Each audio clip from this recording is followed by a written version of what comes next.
камила полесно ќе влезе низ иглени уши отколку богат да влезе во царството небесно. Си го чул тоа, така? Да. Дури во англиски се влезени тие во жаргон, нели, Eye of the Needle и така натаму. И сега ти го читаш тој си, нели, ја замислуваш камилата, животиња, Да. така и замислуваш игла и иглените уши и си викаш, значи е невозможно, нема никогаш да влезе. И тоа е тоа. И ти го читаш текстот, што тоа е вистина за било која книга. Шекспир да го читаш исто ти се фаќа. Значи ти не живееш во Англија, во не знам, во тоа доба.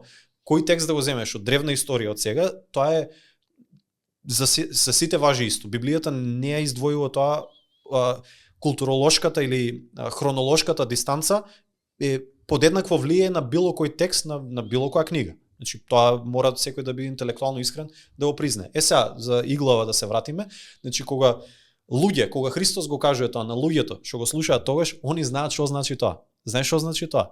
Значи во тоа време, нели, тие што биле утврдени градови со тврдини околу, главните порти низ кои влегувале луѓе, стока, трговија, сето тоа, навечер или кога имало опасност се затворале, така.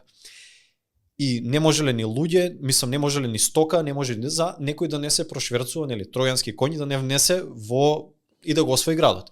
Единствено покрај главната порта или негде над зидините имало една мала вратничка низ која можело едва и да помине човек.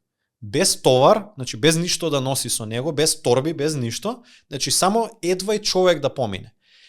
И кога сакале камили да внезат, зашто ги било тоа, камилите, па ќе кажам, не со товар, не ситни, ќе морало да клекнат, да се буквално да станат висина на човек, значи морало да клекнат и да ги влечат, некој однапред да ги влече, некој од позади да ги бутка, за сантим по сантим, таа камила да се протне низ таа врата. Таа врата ја викале иглени уши.